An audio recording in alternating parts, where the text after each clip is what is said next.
Natalie Harris had always been drawn to the skies.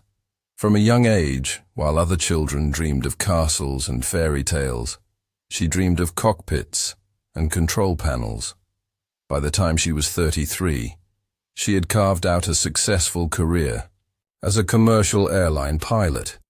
Stationed in London, she was admired not only for her rare presence in a male-dominated field, but also for her cool professionalism and striking confidence. Her life, at least on the surface, was one that many envied. Frequent travel, a generous income, and the freedom to live life on her own terms. It was during a flight from Heathrow to Dubai that her life took an unexpected turn. The flight was routine, the weather calm, and her landing was precise, as always. After touchdown, Natalie made her way through customs, unaware that someone had been watching her closely. Within hours of arriving at her hotel, she received an invitation. It was elegant, hand-delivered, and bore the royal seal of Dubai. The note was brief and cryptic, inviting her to a private dinner hosted by Sheikh Rashid Al Naimi, a name she recognized immediately. Sheikh Rashid was a powerful figure in the UAE, known for his immense wealth, his mysterious aura, and his discreet lifestyle. Unlike other royals who craved the limelight, he operated from the shadows, influencing business empires and political corridors without making public appearances. The invitation alone was both an honor and a warning. Natalie hesitated, but curiosity overpowered her instincts. She accepted. The dinner was held in a secluded wing of a royal palace, accessible only to those on a carefully vetted list. Natalie was escorted through grand marble halls, past gold-plated doors and private courtyards. When she finally met Sheikh Rashid, he wasn't what she expected. He was younger than rumored, charming without effort, and his confidence was magnetic. They spoke over dinner in low lighting, surrounded by silence and security. There was an intensity to him, a sense of control that made her feel both intrigued and intimidated. What began as a single evening turned into regular meetings. Each time Natalie visited Dubai, she found herself swept deeper into his world. He arranged for her to fly privately on his aircraft, gifted her rare jewelry, and invited her to his secluded desert estates. Their relationship, though passionate, was always kept behind closed doors. No photos, no texts, no trace. It was an affair, wrapped in secrecy. Natalie, once grounded in discipline and routine, began losing herself in the thrill. She ignored the small signs, the controlled phone calls, the sudden mood shifts, and the way Rashid's men seemed to know her every move. Friends began asking questions. Her airline issued subtle warnings about off-duty conduct, but she brushed it all aside. To her, this was something rare, something worth the risk. But behind the glamour, something darker was brewing, something she couldn't yet see. While she soared higher than ever before, the ground beneath her had already started to crack. As months passed, Natalie's once disciplined world became a whirlwind of private jets, hidden rendezvous, and extravagant luxuries. The thrill of being with Sheikh Rashid pulled her deeper into his orbit. She began rearranging flight schedules just to be in Dubai longer, making excuses to colleagues and distancing herself from old friends. Her life, once so structured and transparent, now existed in the shadows. She lived in two realities, one in the cockpit and the other behind closed palace doors. At first, everything seemed flawless. The Sheikh lavished her with everything money could buy, designer wardrobes, diamond-studded watches, and even an apartment overlooking the Burj Khalifa, gifted under a false name. She had never imagined such opulence, but it wasn't just the gifts that kept her hooked. It was his power, his command over people and spaces, and the way he made her feel like the only woman in his empire. But slowly, the sparkle began to fade, replaced by unease she couldn't quite name. She noticed the subtle changes first. Rashid began canceling plans without warning, claiming urgent business abroad. When they were together, he became more guarded, checking his phone frequently and holding hushed conversations in another language. He was surrounded by a rotating team of advisors and bodyguards, none of whom made eye contact with Natalie. One evening, she saw medical supplies tucked away in a corner of his private suite, syringes, vials, and cold packs. When she asked about them, he brushed it off, saying it was for altitude sickness. But the doubts kept growing. One of Rashid's assistants, who had always been polite and respectful, suddenly refused to meet her gaze. Another whispered something in Arabic and quickly left the room when Natalie entered. She started to wonder if there was something more dangerous at play. Her instincts, once so sharp, were now clouded by emotions and adrenaline. Then came the anonymous message, an email sent to her private inbox, untraceable from a scrambled domain. The subject line was chilling. Be careful who you love. Inside was a single PDF attachment. It was a scanned medical report written in Arabic, but with certain parts highlighted and translated. The report was dated 6 months earlier and listed Rashid al-Naimi's name along with a positive HIV diagnosis. Natalie stared at the screen for hours, unsure whether to believe it, but the pit in her stomach told her the truth. Terrified, she rushed to get tested. The wait was agonizing. When the results finally came in, her worst fear was confirmed. She was HIV positive. Her world collapsed in silence. There was no one to confide in, no family who knew about the affair, no friends who could understand the gravity of her secret. She had given her heart and body to a man who had stolen her future, but she didn't cry. She didn't scream. Something inside her shifted, something cold and calculated. Natalie disappeared from public view. She didn't want justice. She wanted control. And she was about to take it back in a way no one expected. Natalie vanished from her old life, like smoke in the wind. She resigned from her airline job without explanation, emptied her London apartment, and withdrew every last pound from her savings accounts. Friends assumed she had taken a sabbatical or met someone abroad. No one knew the truth. She was running, but not out of fear. She was planning something methodical, something that required her to erase who she had been and become someone else entirely.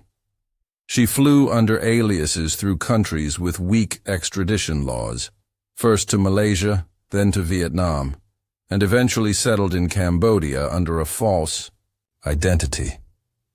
There she used bribes and underground contacts to obtain new identification documents. Her appearance changed gradually: shorter hair, darker skin tone from constant sun, colored lenses to hide her piercing green eyes.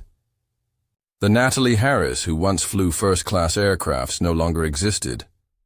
But she hadn't gone into hiding just to disappear. Her isolation became fuel.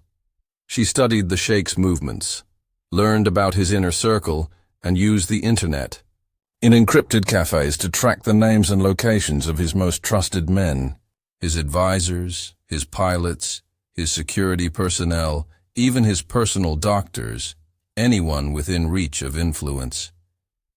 She wanted to dismantle him, not publicly, but quietly, one piece at a time. Natalie posed as a freelance aviation consultant and offered private flight planning services to VIP clients in the Gulf region. She knew the industry, the language, the codes. Within months, she secured work contracts in Dubai under a fabricated company name. It wasn't long before she received invitations to private parties, discreet dinners, and backdoor business deals with the region's elite.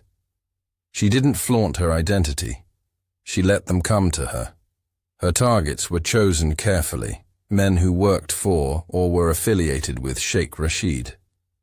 They believed they were charming her, seducing her. In truth, they were being marked. Natalie documented every interaction: hotels, flights, text messages, and private encounters. She used hidden cameras, voice recorders, and anonymous online profiles to archive it all. Every file was stored in encrypted drives and automatically backed up in secure cloud locations. She never spoke about her diagnosis. She never warned them. She wasn't interested in sympathy or conversation. Her goal wasn't just personal vengeance. It was symbolic destruction. These were the men who protected the man who had destroyed her. If she couldn't reach Rashid directly, she would infect the system around him. Over time, whispers began to surface in exclusive Dubai circles of a mysterious woman, a ghost-like figure who seemed to appear and vanish at will.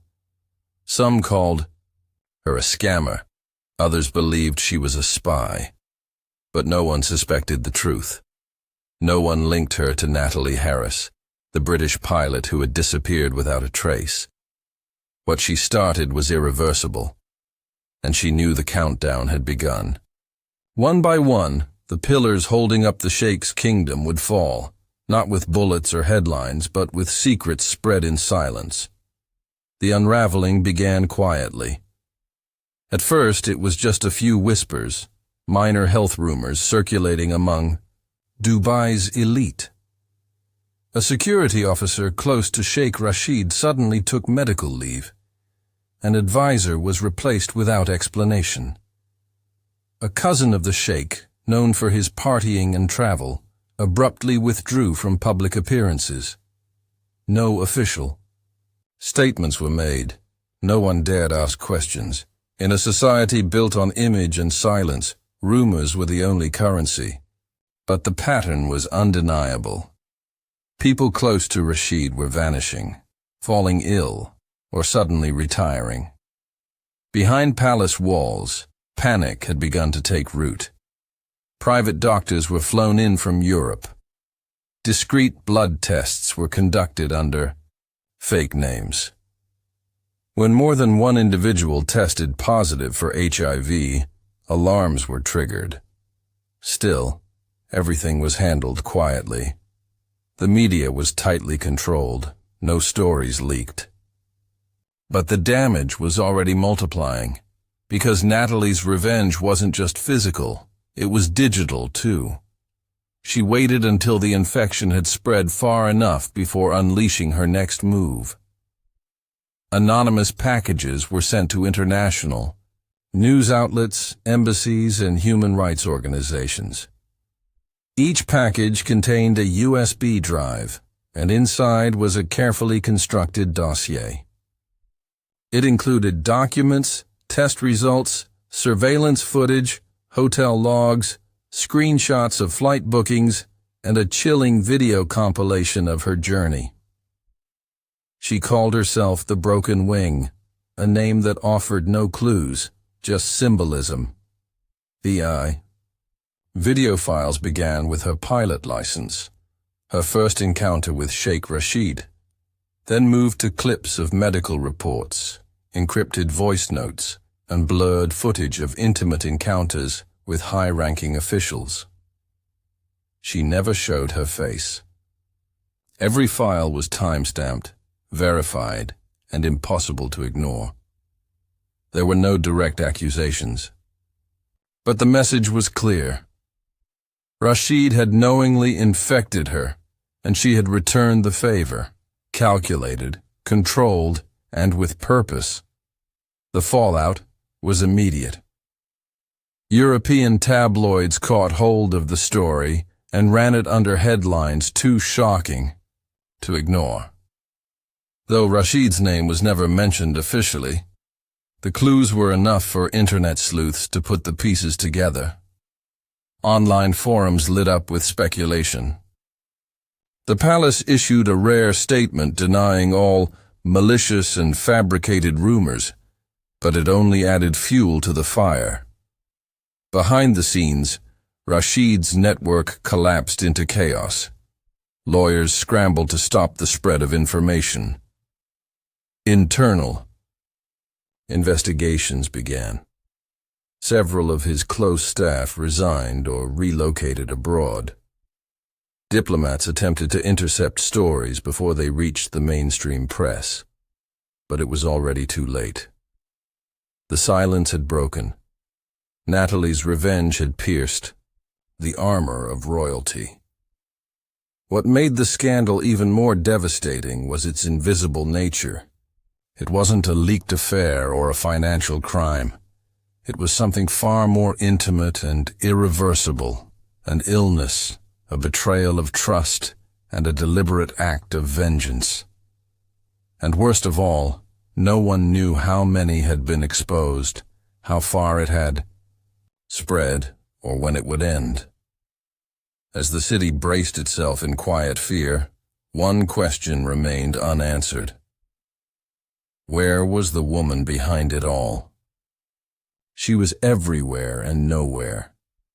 As Dubai's elite struggled to contain the fallout, Natalie watched from a distance, hidden behind layers of false identities, encrypted networks, and untraceable locations.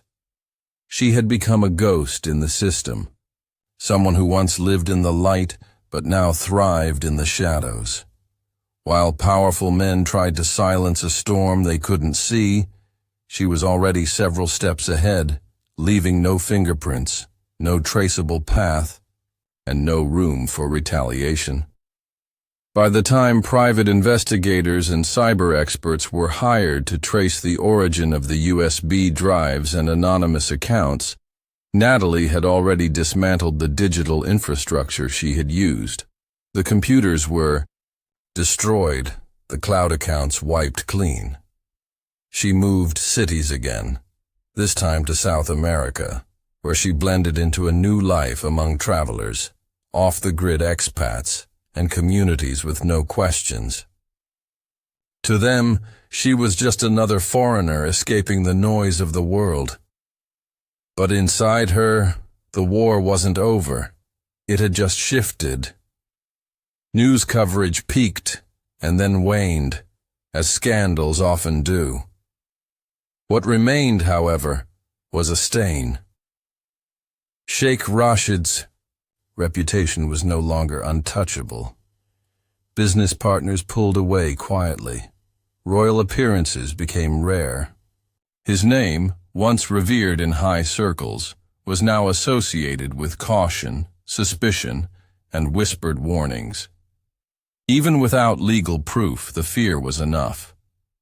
The idea of contagion, of betrayal, clung to him like a shadow. His empire didn't crumble publicly, but the cracks were permanent. Natalie never intended to return to the skies. The pilot in her had died the moment she received her diagnosis. But the strategist in her, the woman capable of navigating not just altitudes, but human systems, had only grown sharper.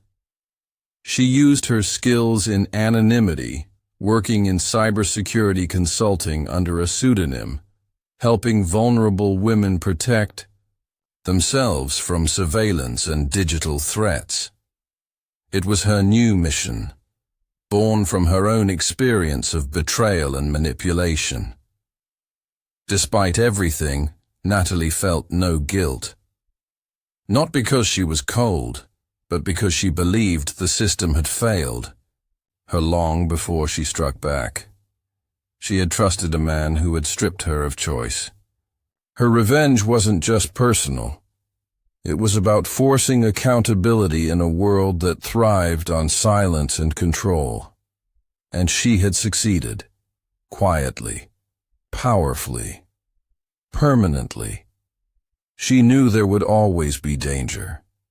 She knew that if her true identity was ever uncovered, The consequences could be fatal. But she also knew she had taken back something that was once stolen: her power. And in a world where silence often protected the wrong people, she had chosen noise. Not with screams, but with precision. Somewhere in a small coastal town, a woman with short hair and calm eyes stands by the ocean each morning, watching the horizon. She doesn't look back. She doesn't regret. Because in the end, the skies may have betrayed her, but she learned to fly without them. And her final descent wasn't a fall. It was a reckoning. In 2022, the shimmering cityscape of Dubai served as a playground for the rich, powerful, and famous. Among its towering skyscrapers and desert palaces, a new face emerged: Sierra Lane, a 28-year-old professional dancer from Miami, Florida. She had grown up in a modest neighborhood, always dreaming of something bigger. Her journey from small-time performances in local clubs to the grand stages of international events had not been easy, but it had finally brought her to one of the most luxurious destinations in the world. Hired by an elite entertainment agency, Sierra's job was to perform at exclusive private events attended by royalty, billionaires, and foreign dignitaries. She was beautiful, confident, and completely unaware that her life was about to change forever. It was during one of these extravagant parties that Sierra caught the attention of Sheikh Hassan Al Maktoum, a powerful and influential member of the royal family.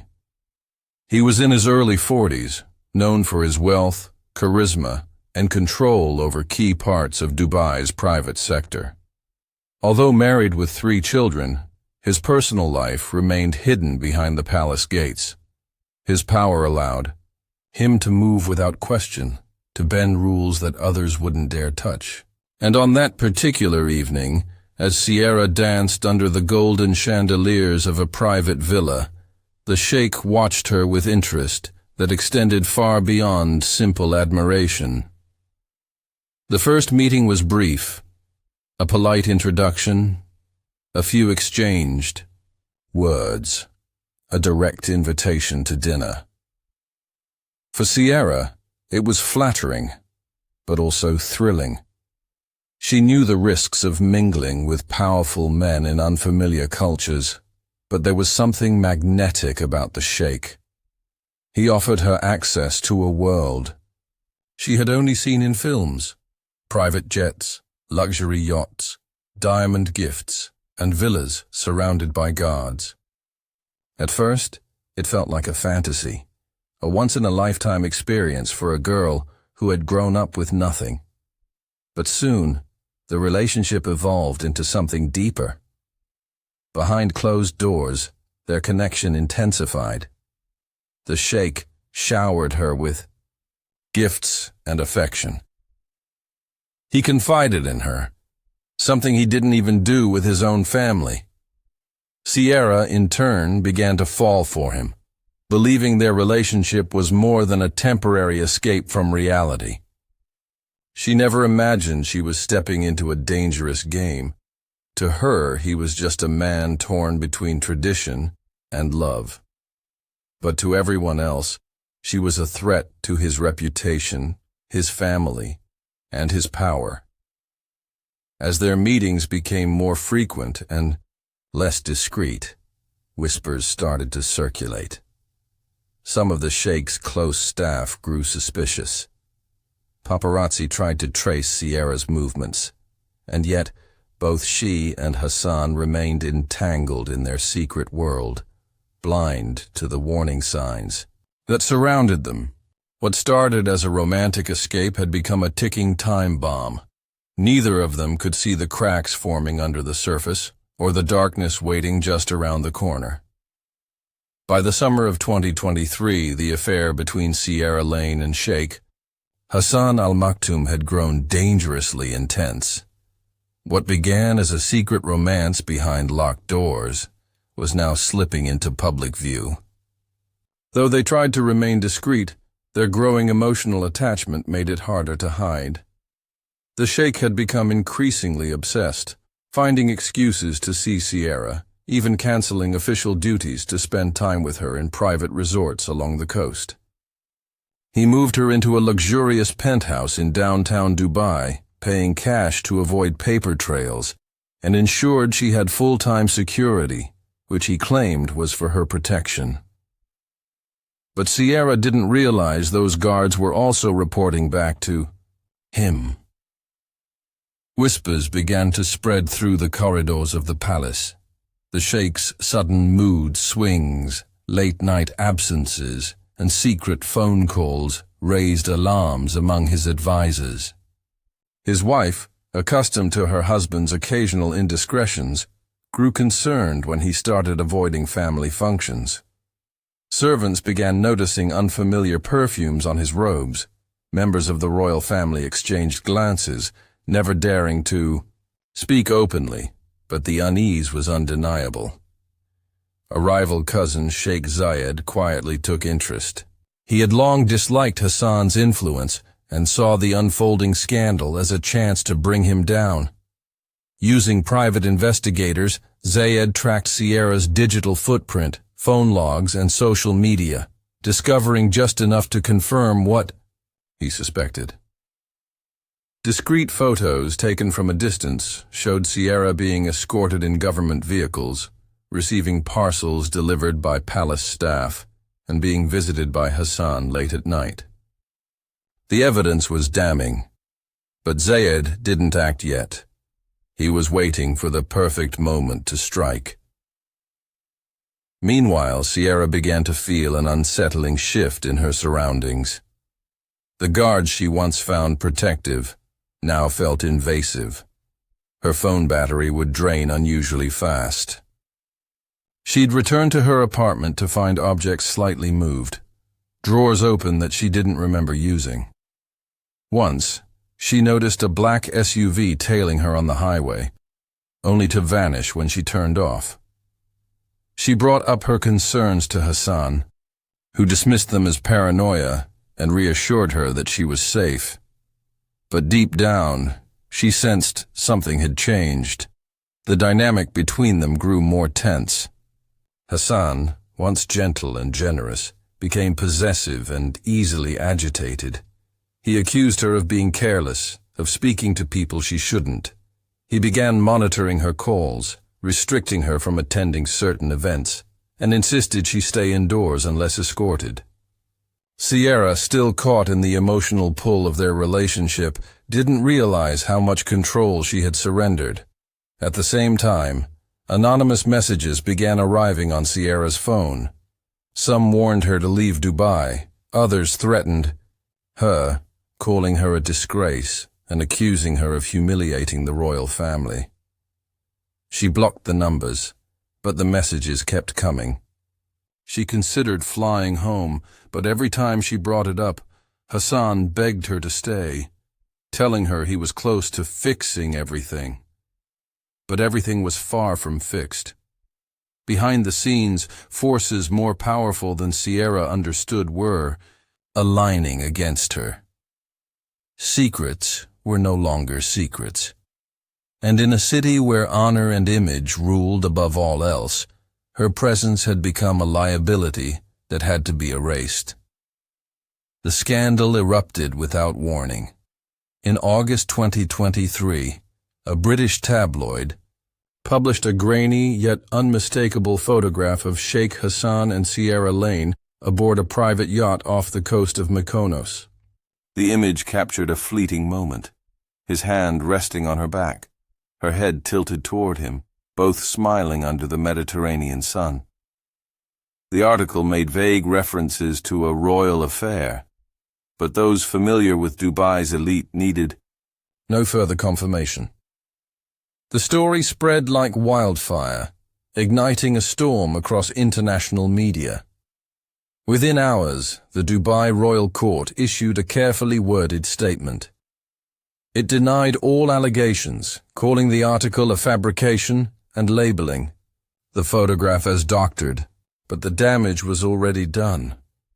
Inside the palace, chaos followed. Elders of the royal family summoned Hassan for a private meeting. Accusations of dishonor, recklessness, and betrayal echoed through marble halls. His actions had risked not just his reputation, but the family's political alliances and business ties with conservative factions. Hassan's wife, humiliated, retreated from public life. His advisors urged him to distance himself from Sierra immediately. Any further connection would only deepen the scandal. Even those once loyal to him began to question his judgment. Overnight, the power he once held so effortlessly began to slip through his fingers, and in the shadows, Sheikh Zayed finally made his move. With allies in both media and law enforcement, he pushed for a deeper internal investigation, hoping to position himself as a more stable alternative. Sierra, still in Dubai, was blindsided. She had not seen the photo before its publication and hadn't expected the affair to go public. In the days that followed, her phone didn't stop ringing. Journalists camped outside her building. Her agency dropped her, and security around her penthouse doubled overnight. Hassan sent messages promising that everything would be fine, urging her to stay put and trust him. But she felt the ground shift beneath her feet.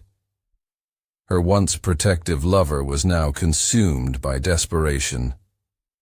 The scandal erupted without warning. In August 2023, a British tabloid published a grainy yet unmistakable photograph of Sheikh Hassan and Sierra Lane aboard a private yacht off the coast of Mykonos. The image captured a fleeting moment, his hand resting on her back, her head tilted toward him, both smiling under the Mediterranean sun. The article made vague references to a royal affair, but those familiar with Dubai's elite needed no further confirmation. The story spread like wildfire, igniting a storm across international media. Within hours, the Dubai Royal Court issued a carefully worded statement. It denied all allegations, calling the article a fabrication and labeling the photograph as doctored. But the damage was already done. Inside the palace, chaos followed. Elders of the royal family summoned Hassan for a private meeting. Accusations of dishonor, recklessness, and betrayal echoed through marble halls. His actions had risked not just his reputation, but the family's political alliances and business ties with conservative factions. Hassan's wife, humiliated, retreated from public life. His advisors urged him to distance himself from Sierra immediately. Any further connection would only deepen the scandal. Even those once loyal to him began to question his judgment. Overnight, the power he once held so effortlessly began to slip through his fingers. And in the shadows, Sheikh Zayed finally made his move. With allies in both media and law enforcement, he pushed for a deeper internal investigation, hoping to position himself as a more stable alternative. Sierra, still in Dubai, was blindsided. She had not seen the photo before its publication and hadn't expected the affair to go public. In the days that followed, her phone didn't stop ringing. Journalists camped outside her building. Her agency dropped her, and security around her penthouse doubled overnight. Hassan sent messages promising that everything would be fine, urging her to stay put and trust him. But she felt the ground shift beneath her feet. Her once protective lover was now consumed by desperation. 3 days after Sierra Lane disappeared, a group of tourists exploring the vast desert on dune buggies stumbled upon a horrific scene. Just beyond the usual tour path, half buried beneath a thin layer of sand, was the lifeless body of a young woman. Her hands were bound, and her face was partially covered with a scarf. Her clothing was dusty, torn at the edges, but the delicate ankle bracelet, engraved with the initials SL, left little room for doubt. Authorities were called, and within hours, the identity was confirmed. Sierra Lane was dead. The initial report offered few answers. There were no stab wounds, no gunshots. But the medical examiner found troubling signs, bruises around her wrists and neck, and traces of a rare sedative in her bloodstream. There was no official statement about the cause of death, only a vague declaration that an investigation was underway. Behind closed doors, however, the real process had already begun, erasing any link between the murder and the royal family. Within 24 hours, a man named Tariq al-Mansour was arrested. He was a palace bodyguard with years of service and no criminal record. Authorities claimed that he had become obsessed with Sierra, stalked her, and killed her in a fit of jealousy. The confession was brief, recorded, and televised. Tariq stood silently in court, offering no defense. It was a clean resolution, too clean for many who had been following the story. Outside official channels, whispers told a different version. Some claimed Tariq had been loyal to Sheikh Hassan and was being used to take the fall. Others said he was threatened into silence. His family suddenly received large financial gifts, and his younger brother was given a government job.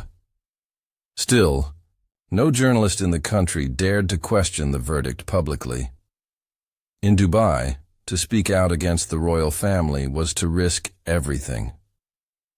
Meanwhile, the U.S. Embassy requested cooperation in the investigation. Their questions were deflected. Access to the crime scene was denied. Sierra's family back in Miami was told very little, just that she had been killed. A suspect had confessed, and her body would be returned as soon as possible. No personal effects were included.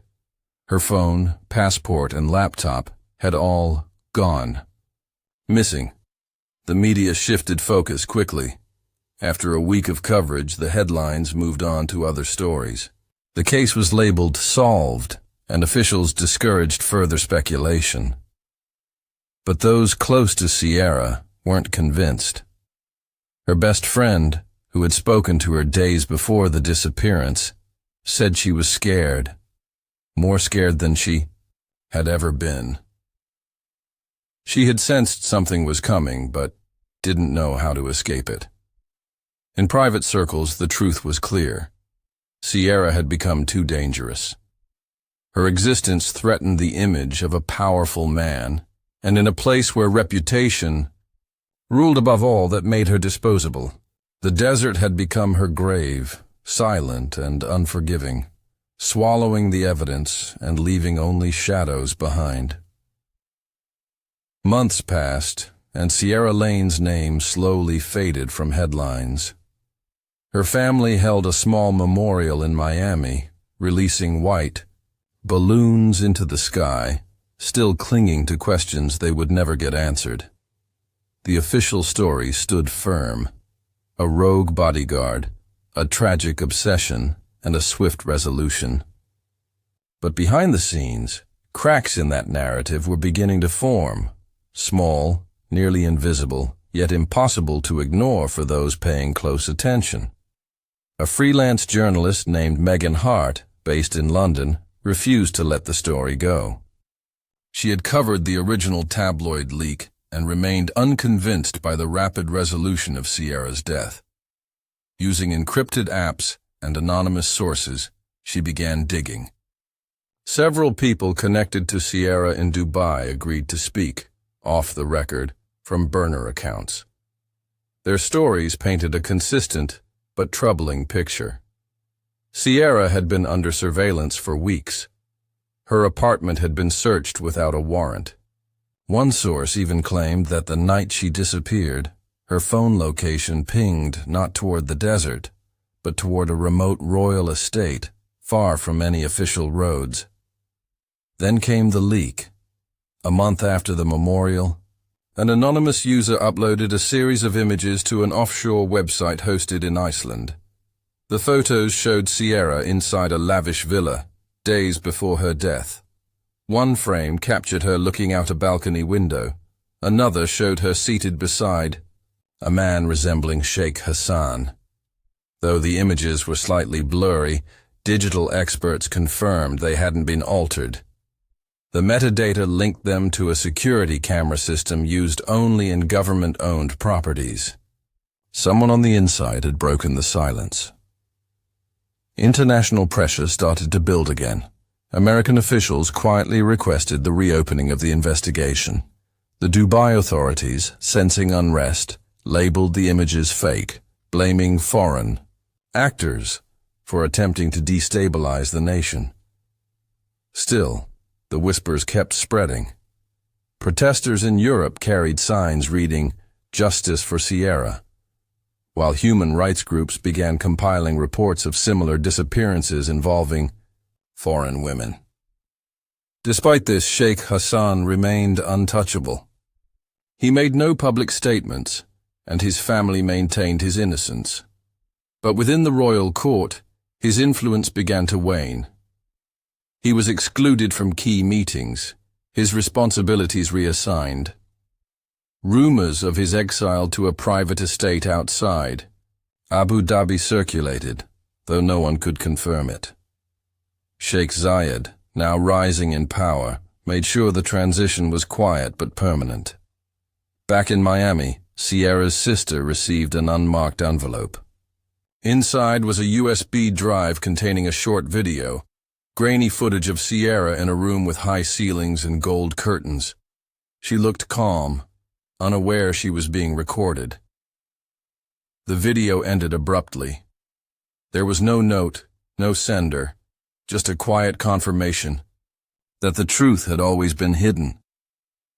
Sierra's story didn't get the justice it deserved.